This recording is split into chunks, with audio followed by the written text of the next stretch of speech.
Abu Zayed அல்-குத்ரி ரலியல்லாஹு அன்ஹு அவர்கள் அறிவிக்கின்றார்கள், அலி ரலியல்லாஹு அன்ஹு அவர்கள் யமன் நாட்டிலிருந்து அனுப்பியிருந்த தங்க கட்டியை நபி ஸல்லல்லாஹு அலைஹி வஸல்லம் அவர்கள் மக்களில் சிலருக்கு பங்கிட்டு கொண்டிருந்த போது பனு தமீம் குலத்தை சேர்ந்த அப்துல்லாஹ் இப்னு தில் குவைசிரா என்பவர் வந்து, இறை தூதர் அவர்களே, நீதியுடன் நடந்து கொள்ளுங்கள் என்றார். அதற்கு நபி ஸல்லல்லாஹு அலைஹி வஸல்லம் அவர்கள், உனக்கு கேடுதான், இறை தூதராகிய நானே நீதியுடன் நடந்து கொள்ளாவிட்டால் வேறு யார்தாம் நீதியுடன் நடந்து கொள்ளப் போகிறார்கள் என்று கேட்டார்கள். அப்போது அங்கிருந்த உமர் ரலியல்லாஹு அன்ஹு அவர்கள், என்னை விடுங்கள், இவர் கழுத்தை நான் வெட்டி விடுகிறேன் என்று கேட்டார்கள். நபி ஸல்லல்லாஹு அலைஹி வஸல்லம் அவர்கள், இவரை விட்டுவிடுங்கள், இவருக்கு தோழர்கள் சிலர் உள்ளனர், அவர்களின் தொழுகையுடன் உங்களுடைய தொழுகையையும் அவர்களின் நோன்புடன் உங்களுடைய நோன்பையும் ஒப்பிட்டு பார்த்து உங்களின் தொழுகையையும் உங்களின் நோன்பையும் அற்பமானவையாக கருதுவீர்கள். வேட்டை பிராணியை விட்டு அதன் உடலை துளைக்கின்ற அம்பு உடலின் மறுபுறம் வெளிப்பட்டு சென்று விடுவதை போன்று மார்க்கத்திலிருந்து அவர்கள் வெளியேறி சென்று விடுவார்கள்.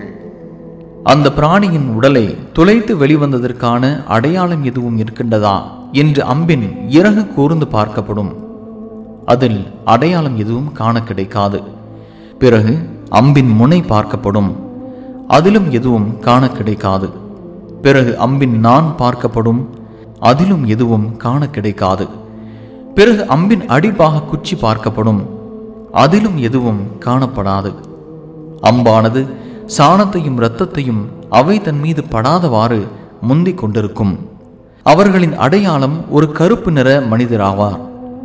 அவரின் 2 கரங்களில் அல்லது 2 மார்பகங்களில் ஒன்று பெண்ணின் கொங்கை போன்று அல்லது துடிக்கும் இறைச்சி துண்டு போன்றிருக்கும்.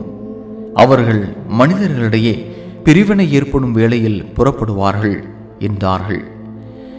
நான் இந்த நபி மொழியை நபி ஸல்லல்லாஹு அலைஹி வஸல்லம் அவர்களிடமிருந்து கேட்டேன் என்று உறுதி அளிக்கின்றேன்.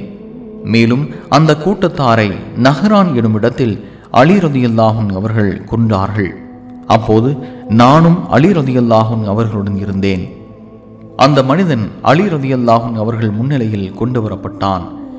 நபி ஸல்லல்லாஹு அலைஹி வஸல்லம் அவர்கள் அறிவித்த வர்ணனையின்படியே அவன் இருந்தான்.